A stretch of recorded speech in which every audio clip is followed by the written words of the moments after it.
All right, so here's our rear axle bearing for a driver's side rear.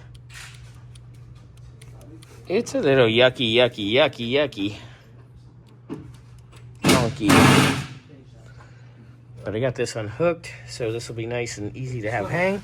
And we'll go ahead and get the other side apart here in a minute. And away we go. So real quick, look at all the coked oil and smudge and sludge and nasty. A little bit down here. Ugh, on the axle itself. Oh, yeah. Scotty, take a look at the goop on the axle. Oh, my God. Yeah, that's kind of weird. Yeah, that's definitely going to have to be cleaned. Yep. And new axle bearings for sure. Oh, without a doubt.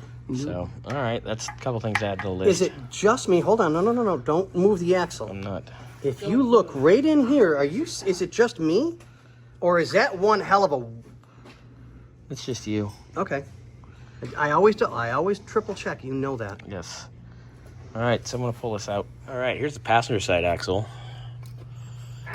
The axle actually came out easier. Don't do that.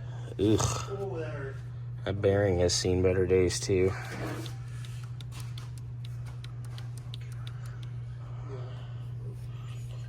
Wow. Look at this mark from the... When I pull this axle out, you guys got to see this mark from the seal. We might have to speedy sleeve this axle. What do you mean speedy sleeve? We have a little sleeve that goes over that, but look at... Oh, damn. Look at that. It's got like a... That. Yeah, there you go.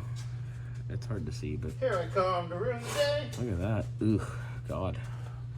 Yeah, we might have to speedy sleeve these axles, buddy.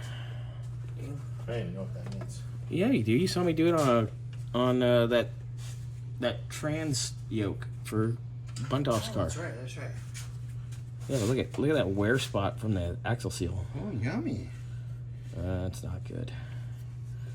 All right, so we'll get this axle out. We'll inspect the other one, and then those are ready to go next door with some bearings.